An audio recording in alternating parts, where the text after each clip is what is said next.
be easier to construct a case, to hold the transformer, and also to improve the flux linkages as well.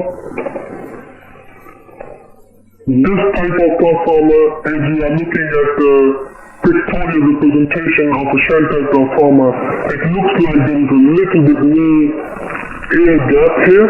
We try to reduce the air gap as much as possible to reduce the reluctance. So this is the primary winding. Well, this primary winding is made of what? Copper? Copper material. That's the most commonly material we use. But there's one more important detail we need to remember, that it's not only copper. That copper must be insulated with enamel, for example, or any good quality insulation material. It has to be insulated. So we use the word copper wire enamel insulated. Then we need to apply the masking tape.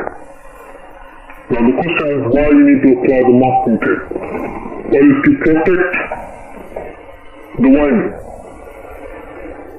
to separate or to insulate the primary and secondary winding.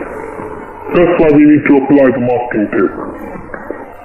Like I said, this is the method suitable for low voltage application. For example, if I want to step down the transformer 24 volts to 8 volts, that's a low voltage application, or a low voltage type of transformer, where we can use these methods. But in a high voltage application, we've got to use oil, natural ventilation methods, and so many complex methods to cool it down, to separate from the primary and secondary winding, to have a proper insulation, whether it's a cylindrical or disc type construction. That is the topic of interest in the high voltage application. But now we need a secondary coil. Now the secondary coil must be tapped on the primary coil. That means we are reducing the air gap between the primary and the secondary coil. That's the number one reason, and probably only reason we need to apply the primary winding and secondary winding on top of each other. Second, the use of masking tape and insulated copper conductors is to make sure that it should not create any electrical contact, because that would be a disaster. That would be a short circuit of a transformer. Sometimes people get confused that the primary and the secondary windings are electrically connected to each other. That's not true. It's a short circuit. So we have to insulate the primary and secondary winding to a level even when it heats up. Because when the current flows through connector, it will produce the I-square Hall loss. It will produce the heating effect. So we have to protect the primary and secondary winding to avoid the catastrophic short circuit. And then we have to apply the masking tape again to just make sure that primary and secondary winding are intact, they should not move. Now, there are more questions.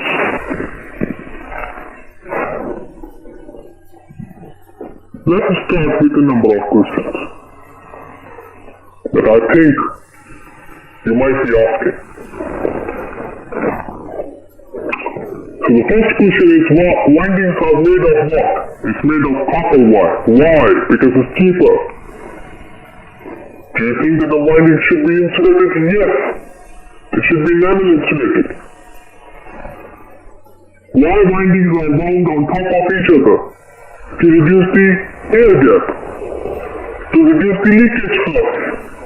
I need to talk about the leakage flux because I just mentioned it. To reduce the fringing loss. And I will be talking about the fringing loss as well. The third question says why we need a masking tape to just provide extra protection.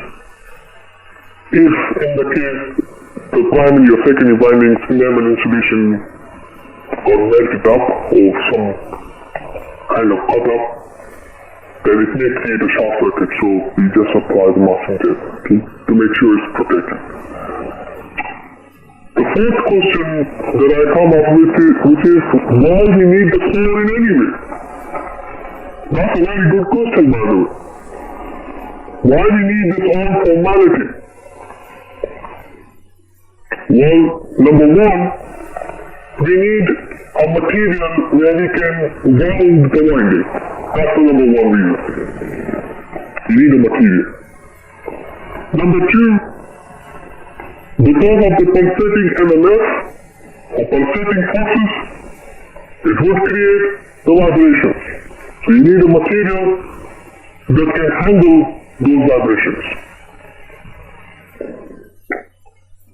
And the third, we need to make sure that the flux linkage, rate of change of flux with respect to time, should not be escaped in the air. We call it leakage flux. Or in other words, to improve the flux linkage between the primary and secondary winding, we have this core that allows a good path. It's like a water pipe that gives a direction to the flux. Please flow within the direction to reduce the losses. Now, as you have already looked at these lines, what these lines mean, we call it lamination. But why we need to laminate the core? Well, first of all, we need to know what is lamination. The lamination means you have a piece of material either made of ferromagnetic core, iron, nickel, or highly permeable material, stainless steel. You've got to cut that material into as many slices as possible, and each slice must be insulated to each other. And now the question is why? To reduce the eddy current loss. What is eddy current loss then? And that is the topic of our interest in the next upcoming slide. But briefly, I have written the solution, the answers of those questions, and that's the strategy I'm using to make sure I ask questions to myself and answer at the same time to improve the critical reasoning skills.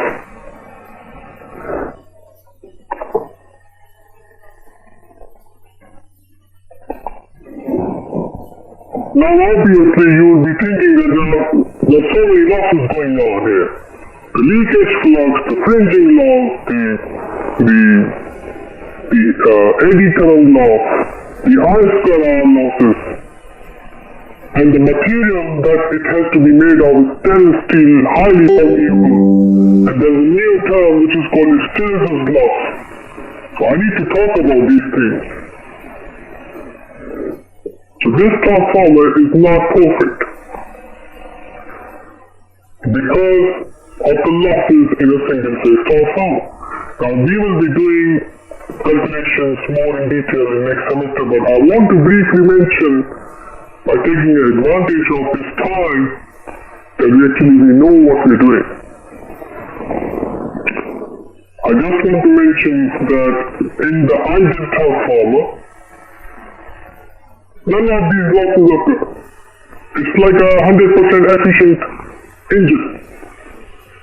Nowhere in the world is a 100% efficient engine. You might achieve 98%, 99%, or not 100%, according to laws of conservation.